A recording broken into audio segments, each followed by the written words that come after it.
Hello everyone, welcome to Abhipedia. I hope you all are doing great. My name is Akshay Soni, your reasoning mentor. और जैसे कि आप screen पे देख चुके होंगे कि आज हमारा जो टॉपिक है दैट इज़ डाइस। आपका क्योंकि एग्ज़ाम आने वाला है तो ये टॉपिक जो है बहुत इंपॉर्टेंट है आपके एग्ज़ाम पॉइंट ऑफ व्यू से, ठीक है। क्योंकि डाइस टॉपिक में से आपको 1 से 2 क्वेश्चन देखने को मिल जाते हैं, आपको हर एक शिफ्ट में एक क्वेश्चन देखने को मिल जाएगा, ठीक है। तो ये टॉपिक आपको इसका बेसिक कॉन्सेप्ट पता होना चाहिए, किस तरह से क्वेश्चन आपके आएंगे वो सभी आपको अटैम्प्ट करने आने चाहिए, क्या क्या आपके टाइप रहते हैं वो सभी हम इसमें डिस्कस करेंगे, ठीक है। और इसके सेकंड पार्ट भी रहेगा जिसमें कि हम उनके कुछ क्वेश्चन को प्रैक्टिस करेंगे, ठीक है। वो भी आपको जल्द ही इस चैनल पे अपलोड हुआ मिल जाएगा। तो सेशन को शुरू करते हैं। और सेशन को शुरू करने से पहले आप सभी को बता दूं, अगर आप हमारे चैनल पे नए हैं तो चैनल को सब्सक्राइब करें, इस वीडियो को लाइक करें, शेयर करें, ठीक है, ताकि ये वैल्यूएबल इन्फॉर्मेशन ज़्यादा से ज़्यादा जो है स्टूडेंट्स तक पहुँचे। और अगर आपने हमारा व्हाट्सएप कम्युनिटी ग्रुप ज्वाइन नहीं किया है तो आप ज्वाइन कर सकते हैं, इसका लिंक आपको बायो में मिल जाएगा। सबसे पहले हम डाइस पे जो है थोड़ा डिस्कशन कर लेते हैं। डाइस है क्या? स्टैंडर्ड डाई और कॉमन डाई, दो तरह के आपके टाइप्स रहते हैं डाइस के। डाइस है क्या? आपको एक क्यूब शेप में जो है क्यूब लाइक एक आपको जो है यूज़ होने के लिए मिल जाएगा। जैसे कि आप लूडो खेलते हैं, लूडो खेलते होंगे, सांप सीढ़ी खेलते हैं, तो आपको क्यूब शेप में एक जो है आपको ऑब्जेक्ट मिल जाएगा जिसमें कि नंबर्स होते हैं, 1 से लेके 6 तक नंबर्स होंगे, 6 सरफेसेस है तो 6 नंबर्स हैं। और उसके साथ में आपको क्या मिलेगा? उन नंबर्स में आपका रिलेशन मिलेगा। देखिए अब स्टैंडर्ड डाई के केस में क्या होगा, आपको बस ये समझना है कि पहले डाइस है क्या, इसमें कितने सरफेसेस हैं, 6 सरफेस हैं, और एक इसमें ऑपोजिट का कॉन्सेप्ट आता है। ऑपोजिट का मतलब क्या है? जैसे कि टॉप बॉटम, जैसे आप अपने रूम में हैं तो रूम में क्या है? टॉप, ठीक है, छत, और बॉटम जो कि आपका फ्लोर है। तो छत और जो फ्लोर है, रूफ एंड फ्लोर एक दूसरे के ऑपोजिट है, ठीक है। आपके राइट साइड, आपके लेफ्ट साइड एक दूसरे के ऑपोजिट है। आपका फ्रंट और ये जो बैक है स्क्रीन, ठीक है, ये एक दूसरे के ऑपोजिट है। तो जो सरफेसेस होते हैं एक दूसरे के ऑपोजिट बनते हैं। स्टैंडर्ड आई के केस में एक रूल फॉलो होगा, ठीक है, कि ऑपोजिट सरफेस का सम जो होगा वो क्या बनेगा? ऑपोजिट सरफेस सम ये बनता है 7, ठीक है। इसका मीनिंग है कि एक के ऑपोजिट में क्या बनेगा? एक के ऑपोजिट में बनेगा 6, 2 के ऑपोजिट में क्या बनेगा? 5, और 3 के ऑपोजिट में क्या बनेगा? 4।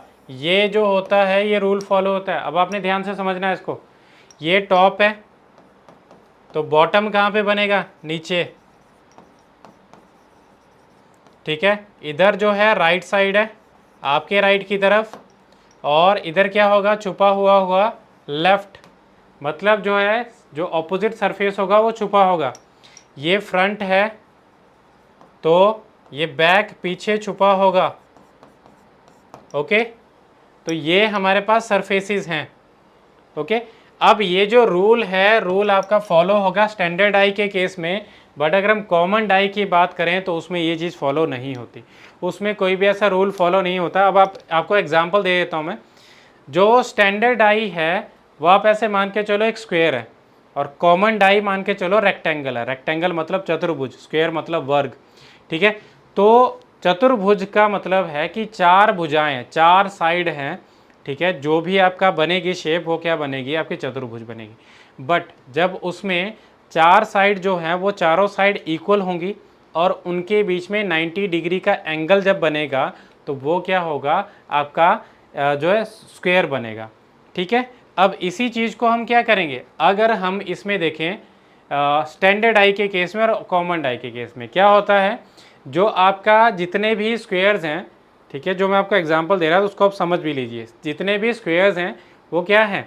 वो रेक्टेंगल हैं, बट सारे रेक्टेंगल स्क्वायर नहीं है। रेक्टेंगल का एक स्पेशल केस क्या बनता है? वो स्क्वायर बनता है, ठीक है।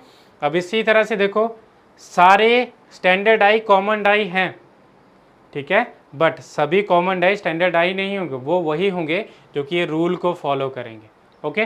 तो अब आप देखिए इसमें स्टैंडर्ड डाई में क्या क्या होता है। जैसे कि मैंने अभी आपको बताया कि क्या होगा, रूल फॉलो होगा। अब आपको समझना है इसमें टाइप ऑफ क्वेश्चन क्या बनता है। आपको इस तरह से क्लोज फॉर्म में डाई मिल जाएगी, ठीक है। सबसे पहला टाइप ऑफ क्वेश्चन, जैसे मान लो ये आ गया 1 2 3, ठीक है। तो अब आपको बोल दिया जाए कि 3 के ऑपोजिट में क्या है, 3 के ऑपोजिट में क्या होगा, 4 यहाँ पे छुपा होगा, 2 के ऑपोजिट में क्या होगा, 5 इधर छुपा होगा, और 1 के ऑपोजिट में क्या होगा, 6 इधर छुपा होगा। ओके, अब ये चीज़ आपको समझ आ गई। अगर आपको समझ आ गई तो आप इसमें अभी ये भी बता सकते हैं कि आपको पहचानना कैसे। देखिए मैं आपको पहचान भी बताऊंगा कि आप डायरेक्ट देख के ही बता देंगे कि ये स्टैंडर्ड डाई है कि नहीं, ठीक है। स्टैंडर्ड डाई में क्योंकि रूल फॉलो होगा तो ऑब्वियसली उसकी पहचान भी होगी कुछ। तो पहचान ये है कि अगर आप किन्हीं भी 2 नंबर को देखें, किन्हीं भी 2 नंबर को उठाओ, उनका जो सम बनेगा वो 7 नहीं बनेगा। इनमें से किन्हीं भी 2 नंबर को उठाओ, ये सामने जो 3 नंबर विजिबल हैं इनमें से कोई भी 2 नंबर उठाओ, 2 और 1 3, 3 और 1 4, 2 और 3 5, कोई भी 2 नंबर का सम 7 नहीं बनेगा, या तो 7 से ज़्यादा बनेगी या 7 से कम बनेगा। एग्जाम्पल एक और हम कर लेते हैं, ऐसे भी आ सकता है 2 6 और 4, ऐसे भी बन सकता है। तो देखो 2 का ऑपोजिट क्या होगा, 5 छुपा होगा, ठीक है। 6 का ऑपोजिट 1 छुपा होगा, और 4 का ऑपोजिट 3 छुपा होगा। ओके, अब देखो 6 और 2 8, 6 और 4 10, 2 और 4 6, कहीं पे भी आपका 7 नहीं बना। बट अगर यहाँ पे अगर ऐसे क्वेश्चन आ जाए, इस तरह से आपको डाइस दी हो जिसमें कि 2 3 4 ये दे दिया, तो उसमें 3 और 4 का सम क्या बनता है, 3 और 4 का सम बनता है 7, जो कि आपका जो है स्टैंडर्ड डाई नहीं बन रहा। मतलब क्या आएगा, 3 का ऑपोजिट 4 यहाँ पे छुपा होगा, और 4 का ऑपोजिट 3 इधर छुपा होगा, बट इसमें क्या बन रहा है, ये तो सामने मिल रहे हैं, ठीक है। मतलब ये स्टैंडर्ड डाई का रूल फॉलो नहीं कर रहा है, ये कॉमन डाई है।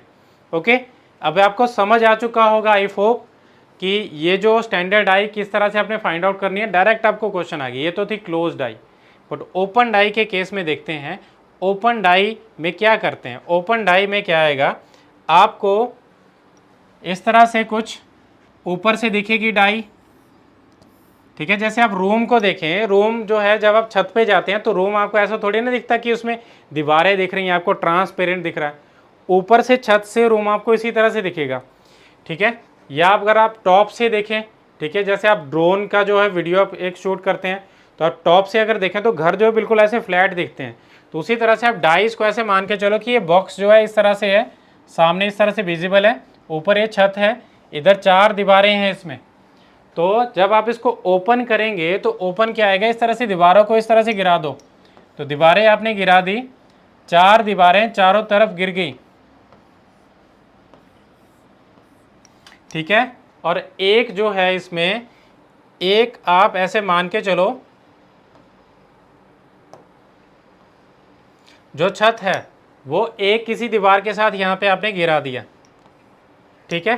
तो इसमें अगर आप देखें इसमें कि ये जो होगा ये है बॉटम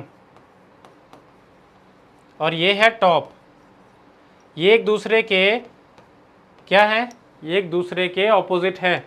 उसी तरह से ये है आपका फ्रंट और ये है बैक, एक दूसरे के ऑपोजिट है। ये है राइट और ये है लेफ्ट, एक दूसरे के ऑपोजिट है, ठीक है। अब यहाँ पे आप समझ चुके होंगे कि ये अल्टरनेट में ऑपोजिट बन रहे हैं, ठीक है। आप इससे कलर से आप समझ जाएंगे, ये ऑपोजिट है और ये ऑपोजिट है, ठीक है। कलर से आप इसको समझ चुके होंगे। अब इसमें अगर मान लीजिए ऐसे आपको स्टैंडर्ड जो है स्टैंडर्ड डाई का ही क्वेश्चन बन जाए कि बताइए इसमें से 4 का ऑपोजिट क्या है, जैसे 1 2 3, ठीक है, ये आ गया 6 5 और 4, तो 4 का ऑपोजिट क्या बनेगा, वो हमेशा 3 बनेगा। तो स्टैंडर्ड डाई के केस में मुझे नहीं लगता कि कोई ऐसा क्वेश्चन बनेगा कि आपको समझना है। आपको ऐसा ज़रूर पूछा जा सकता है कि बताइए कौन सी कॉमन डाई है, कौन सी स्टैंडर्ड डाई है इसमें से, ठीक है। ऐसा क्वेश्चन जरूर बन सकता है। तो ये आपका आंसर बन जाएगा, 2 का ऑपोजिट जो है 5 है, 1 का ऑपोजिट 6, 3 का ऑपोजिट 4, ठीक है, अल्टरनेट में बनेगा। अब हम देखते हैं कि कॉमन डाइस के कितने टाइप हैं। कॉमन डाइस के जो टाइप हैं, एक्चुअली टाइप तो नहीं होते बट इसमें टाइप ऑफ क्वेश्चन जरूर बनता है। तो टाइप ऑफ क्वेश्चन को हम देखते हैं कि क्या क्या इसमें बनते हैं। ठीक है, तो अब देखिए इसमें जो कॉमन डाइस है उसमें जब आपको 2 नंबर कॉमन दिए हों, 2 नंबर, कोई भी 2 पोजीशन होगी सेम डाई की, उसमें 2 नंबर कॉमन है, तो कैसे आएगा। एग्जाम्पल आप ऐसे समझ लीजिएगा कि ये एक डाइस है जिसमें कि ये आ गया 1 2 3 कॉमन डाई में, क्योंकि कोई रूल फॉलो नहीं होगा तो इसमें से आपका जो सम है किन्हीं 2 नंबर का वो 7 बन भी सकता है, नहीं भी बन सकता। ठीक है, और आ गया 2 3 और 5। ठीक है, अब ऐसे मैंने इसमें एग्जांपल ले लिए, अब इसको समझिएगा क्या आ रहा है। इसमें 2 नंबर कॉमन है 2 और 3। अब देखिए ऐसे समझिए इसको, ये बॉक्स है, बॉक्स को आपने ऐसे किया, इस तरफ घुमा दिया, ऐसे करके आपने टर्न कर दिया इसको, ये 3 वहीं पे रहा और आपने ऐसे टर्न कर दिया, ये जो 1 था ये छुप गया और नीचे जो ये छुपा हुआ हिस्सा जो कि ए के ऑपोजिट है वो दिख गया सामने। तो क्या होगा, इसमें आपको जो दिखेगा वो दिखेगा यहाँ पे, जब 2 नंबर कॉमन है तो तीसरा नंबर एक दूसरे के ऑपोजिट बनेगा, इस पोजीशन का तीसरा नंबर दूसरी पोजीशन के तीसरे नंबर के ऑपोजिट बनेगा, that is 1 is opposite to 5। ये हमें इसमें से ओवरऑल पता चला। ठीक है, जैसे कि अब एग्जाम्पल हम ले लेते हैं, जैसे यहाँ पे आपको इन नंबर्स के अलावा कुछ भी मिल सकता है, ABCD करके मिल सकता है, कुछ भी कोई भी एलिमेंट आ सकता है। जैसे ये आ गया डॉलर, ये आ गया @ और ये आ गया स्टार। ठीक है, अब हम कर लेते हैं स्टार, डॉलर और पाउंड। तो इसमें क्या आपको सिमिलरिटी मिल रही है, आपको मिल रही है इसमें स्टार, स्टार और डॉलर, स्टार और डॉलर। तो @ किसके ऑपोजिट होगा, @ होगा पाउंड के ऑपोजिट। ठीक है, तो ये एक दूसरे के ऑपोजिट है, हम मतलब 2 ही नंबर के ऑपोजिट बता सकते हैं। अब एक और चीज़ है, आपको मान लो बोल दिया जाए कि डॉलर के ऑपोजिट में क्या है, तो वो तो हम डायरेक्टली नहीं बता सकते क्योंकि इसमें क्या आएगा, वो कोई 2 नंबर जो है एक दूसरे के ऑपोजिट बनेंगे, बट हम ये जरूर बता सकते हैं कि कौन सा ऑपोजिट नहीं बनेगा। देखो जो पड़ोसी होते हैं, जो नेबर्स होते हैं, वो कभी भी ऑपोजिट नहीं बनते। ऑपोजिट देखो यहाँ पे नेबर्स कौन कौन से बन रहे हैं, नेबर्स हैं, जैसे डॉलर का नेबर जो है वो स्टार है, तो स्टार इसके ऑपोजिट में नहीं बनेगा। ठीक है, @ है वो इसके ऑपोजिट में नहीं बनेगा, और साथ ही साथ यहाँ पे डॉलर का ऑपोजिट, डॉलर का जो है नेबर जो है पाउंड भी है, तो वो भी इसका नेबर नहीं बनेगा, सॉरी ऑपोजिट नहीं बनेगा। 4 में से अगर हम देखें, जो इसके अलावा जो 5 आगे जो एलिमेंट थे उनके जो उनमें से आपके 3 इसके ऑपोजिट नहीं बनेंगे। जो 2 एलिमेंट होंगे इनको छोड़ के वो क्या आएंगे, उसके ऑपोजिट में बन सकते हैं, वो कोई भी 2 एलिमेंट हो सकते हैं। जैसे कि आपको नंबर्स में क्या मिलता है, नंबर्स में 6 नंबर मिलते हैं, तो वैसे ही देखो इसमें 2 किसके ऑपोजिट में नहीं होगा, 2 3 के ऑपोजिट में नहीं होगा। ठीक है, 5 के ऑपोजिट में नहीं होगा, 2 के जो है 1 के ऑपोजिट में नहीं होगा। किसके ऑपोजिट में बन सकता है, या तो बनेगा 6 के ऑपोजिट में या बनेगा 4 के ऑपोजिट में, दोनों में से कोई भी एक जो होगा उसके ऑपोजिट में ये बन सकता है। पॉसिबिलिटी बता रहा हूँ मैं, डेफिनेट नहीं बता रहा, पॉसिबिलिटी, दोनों में से कोई भी एक बन सकता है। ठीक है, तो ऐसे करके आपको क्वेश्चन बन सकता है कि कौन सा इसमें से आ सकता है। अब कॉमन डाइस का एक और इसमें रहता है आपका टाइप ऑफ क्वेश्चन, जिसमें कि आपको मिलता है कि जब एक कॉमन नंबर मिले 2 पोजीशन में सेम डाइस की। जैसे कि एक एग्जांपल हम लेके चलते हैं यहाँ पे कि एक कोई डाइस है जिसमें कि 1 2 3 इस तरह से आपको ये पहली पोजीशन मिली, और उसी में आपको मिल गई 3 4 5 ये दूसरी पोजीशन मिली। ठीक है, कुछ कॉमन है इसमें, कॉमन को देखिए, कॉमन यहाँ पे मिल रहा है हमें, कॉमन मिल रहा है हमें 3। तो आपने क्या करना है, कॉमन के सामने कॉमन को लिखना है, कॉमन के सामने कॉमन को लिखा, और कॉमन से आपने क्लॉकवाइज में नेक्स्ट नंबर को लिखना है। ठीक है, क्लॉकवाइज में घड़ी की दिशा में जो नेक्स्ट नंबर आएगा, और उसके नेक्स्ट में जो घड़ी की दिशा में नेक्स्ट नंबर बनेगा क्लॉकवाइज में, वो नंबर लिख लीजिए। तो क्या आएगा 3 2 1, ये पहला सेट बना, और उसके बाद क्या आएगा क्लॉकवाइज में नेक्स्ट जो बनेगा उसमें भी आप क्या करेंगे क्लॉकवाइज में, और आगे क्लॉकवाइज में नंबर लिख लेंगे। तो क्या आएगा 3 के बाद 5 5 के बाद 4, ये एक दूसरे के ऑपोजिट है, ये एक दूसरे के ऑपोजिट है, और 3 के ऑपोजिट में क्या बनेगा, जो नंबर यहाँ पे विजिबल नहीं है, दैट इज 6। ठीक है। तो ऐसे आप डायरेक्टली इसको क्वेश्चन को कर सकते हैं, कोई भी आपको क्वेश्चन आए तो उसमें से आप फाइंड आउट कर सकते हैं। ओके, कई बार आपको इसमें अल्फ़ाबेट्स भी दिए जाते हैं, कई बार आपको जो है इसमें, जैसे प्रीवियस हमने क्वेश्चन लिया था, सिंबल्स भी दिए जाते हैं, तो सिंबल के केस में भी सेम होगा। और जो नंबर यहाँ पे विजिबल नहीं होगा, देखो 5 नंबर विजिबल है, जो नंबर विजिबल नहीं है वो किसके ऑपोजिट में बनेगा, जो नंबर यहाँ पे जो कॉमन बन रहा है। ठीक है, आई होप आपको समझ आया होगा क्वेश्चन। तो अब आप नेक्स्ट क्वेश्चन पे, नेक्स्ट टाइप पे चलेंगे। नेक्स्ट टाइप जो है, टाइप ही बोल सकते हैं आप इसमें, कि जैसे कोई डाइस है, डाइस में आपको 2 पोजीशन दी गई हैं। ठीक है, जैसे मान लीजिए 2, 3, 4 और सेकंड है 1, 5 और 6। ठीक है, ये एक ही डाई की 2 पोजीशन है, बट इसमें कुछ कॉमन है नहीं है। 2, 3, 4, 1, 5, 6 कुछ भी कॉमन नहीं है। तो आपको क्या बताया जाएगा, when opposite of a number is given in 2 position of same die. तो मान के चलते हैं जैसे 2 ऑपोजिट है किसके, 6 के, 2 ऑपोजिट है 6 के, तो उसके केस में क्या करेंगे आप इसमें एक रूल को फॉलो करेंगे। एक, जैसे 2 किसके ऑपोजिट है, 6 के, तो आपने एक केस में एक जो पोजीशन होगी उसमें क्या करना है, आपने क्लॉकवाइज में चलना है और नंबर्स को लिख देना है 2, 4, 3, 2, 4 और 3। ठीक है, और दूसरे केस में दूसरी जो पोजीशन होगी उसमें क्या करना है, एंटी क्लॉक में चलना है, घड़ी की उल्टी दिशा में, एंटी क्लॉकवाइज। ठीक है, तो 6, 1, 5, 6, 1 और 5 ये एक दूसरे के ऑपोजिट है, 4 और 1, 5 और 3 एक दूसरे के ऑपोजिट है, और जो बचा 2 और 6 ऑलरेडी हमें पता है कि एक दूसरे के ऑपोजिट में। ठीक है, तो इस तरह से आप क्वेश्चन को जल्दी से कर सकते हैं। ओके, तो ये थी हमारी क्लोज डाई के जब आपको क्वेश्चन आएंगे और उसके फॉर्म में आप इसको फाइंड आउट कर सकते हैं। मैंने आपको बताया 1 कॉमन का, 2 कॉमन का, और इवन ऐसा भी बताया कि जब आपको 2 नंबर एक दूसरे के ऑपोजिट में ऑलरेडी दिए होंगे तो उसके केस में क्या करना है, एक में क्लॉकवाइज, एक में एंटी क्लॉक। ठीक है, घड़ी की उल्टी दिशा में। ठीक है, अब आपको ये उसी के रिलेटेड था। अब हम ओपन डाइस की बात करते हैं। ओपन डाइस के केस में क्या होगा, ओपन डाइस के केस में इस तरह से आएगा कि कोई भी डाई है, ठीक है, उसके मैं आपको टाइप बता देता हूँ। ठीक है, और नेक्स्ट क्लास जो होगी उसमें हम क्या करेंगे, डिस्कशन करेंगे क्वेश्चंस का। तो इस तरह से आएगा, देखो कितने इसमें जो है पोजीशन, इसमें सरफेसेस है, इसमें 6 सरफेस हैं, तो ये सबसे कॉमन टाइप रहता है। बट इसमें चेंजेस ये कर सकते हैं कि इसको ऊपर नीचे कर सकते हैं, तो आपको ऐसे भी मिलेगा, आपको ये जो शेप है कुछ इस तरह से मिल जाएगी, एक ऊपर एक नीचे या कहीं पे भी हो सकता है, तो इसी का एक टाइप। ठीक है, बट आपको ये जो है 6 जो इसमें बन रहे हैं सरफेसेस को 3-3 के पार्ट में भी तोड़ा हुआ जो है मिल सकता है।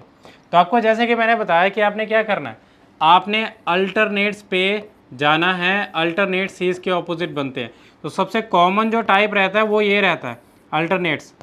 ठीक है, और एक दूसरे के ऑपोजिट जो बच के, तो इसमें क्या आएगा, इसमें भी आपने अल्टरनेट्स को देखना है, अल्टरनेट्स जो बच गए एक दूसरे के ऑपोजिट में बनेंगे, कोई भी 2 नंबर बच गए। और इसी में आपको क्या मिल सकता है, कुछ ऐसे क्लोज करके भी मिल सकता है, जैसे ये 3 आगे, और यहीं से आपको ये शेप भी देखने को मिल सकती है। ठीक है, तो ये एक दूसरे के ऑपोजिट, एक दूसरे के ऑपोजिट, बट ऐसा नहीं होगा कि एक जो सरफेस होगा किन्हीं 2 सरफेसेस के ऑपोजिट पे बने। ठीक है, तो ये चीज़ का ध्यान रखना, ये आपके कुछ कॉमन टाइप्स हैं। बट आपको जो इसमें थोड़ा मिल सकता है कॉम्प्लिकेटेड टाइप, वो भी ये मिल सकता है कि इस तरह से 2-2 करके आपको मिल जाए। तो इसके केस में क्या करेंगे आपने Z फॉर्म करना है, Z ऐसे फॉर्म करना है कि ये जो होगा यहाँ पे सरफेस, ये इसके ऑपोजिट में बनेगा। ठीक है, और आप देखिए नेक्स्ट कलर को, ये जो सरफेस होगा वो बनेगा इस के ऑपोजिट में। ठीक है, और तीसरा आप देखिए ये जो सरफेस है, ठीक है, ये जो सरफेस है ये क्या होगा, ये इस सरफेस के ऑपोजिट में बनेगा। ठीक है, तो आपको Z इस तरह से फॉर्म करना है या फिर कुछ इस तरह से फॉर्म करना है, या हो सकता है कि आपको ऐसे भी फॉर्म करना पड़े।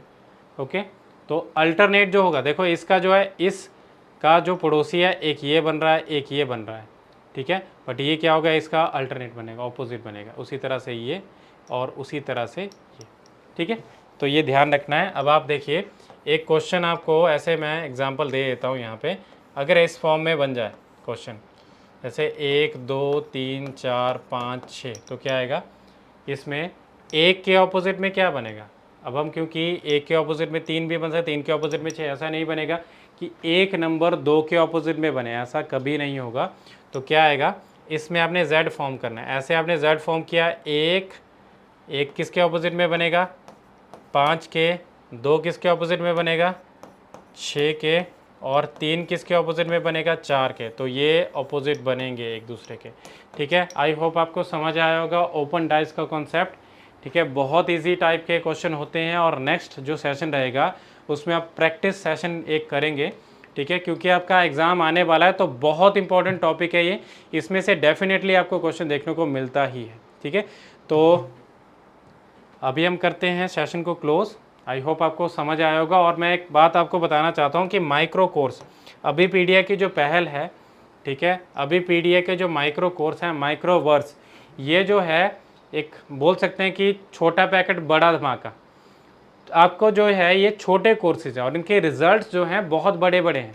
तो इसमें आपको क्या मिलेगा, इसमें मिलेगा आपको टॉपिक्स के फॉर्म में। आपको जो आप जो भी परचेज़ करना चाहते हैं टॉपिक्स, आप जैसे कोई भी एक टॉपिक लेके चलो, कि जैसे हम डाइस टॉपिक को लेके चलते हैं। डाइस एक इम्पॉर्टेंट टॉपिक है, और ये जो है आपको, आप चाहते हो कि इसको मैं पूरे पैकेज की जगह सिर्फ इसका जो है कोर्स लेना चाहते हो, तो एक माइक्रो कोर्स मिल जाएगा। अभी पीडीएफ को प्रोवाइड करेगा। क्या क्या चीज़ें इसमें अवेलेबल है, इसमें आपको वीडियो लेक्चर्स मिलेंगे, ठीक है, प्लस पीडीएफ नोट्स मिलेंगे, और प्लस क्या होगा, इसमें एमसीक्यूज़ मिलेंगे, बहुत सारे एमसीक्यूज़, ठीक है, जो कि लेटेस्ट पैटर्न को जो है बिलोंग करते हैं, ऐसे जो है आपको एमसीक्यूज़ मिलेंगे। और इनको जब आप करोगे, देखो साथ साथ में देखो वीडियो लेक्चर के साथ में क्या मिल रहा है आपको, ये सारी चीज़ें मिल रही हैं। साथ में आपको एक टीचर की गाइडलाइन भी मिल रही है, जो एक्सपर्ट टीचर की गाइडलाइन, मतलब आपको मेंटोरशिप जो है फ्री मिल रही है इसके साथ में, ठीक है। तो आप इसको परचेज़ कर सकते हैं, इसका लिंक आपको डिस्क्रिप्शन बॉक्स में मिल जाएगा, और इंटरेस्टेड कैंडिडेट उसको गो थ्रू कर सकते हैं। एंड अभी इसको हम क्लोज करते हैं। That is all for now. Thank you so much for your cooperation, and be sure to like this video and subscribe our channel, और इसको शेयर भी कर दीजिएगा ताकि ये वैल्यूएबल स्टूडेंट जो है कंटेंट वैल्यूएबल स्टूडेंट्स, देखिए कंटेंट भी वैल्यूएबल है और हमारे स्टूडेंट भी वैल्यूएबल है, तो सभी तक ये पहुँचे, ठीक है। तो thank you so much for your cooperation.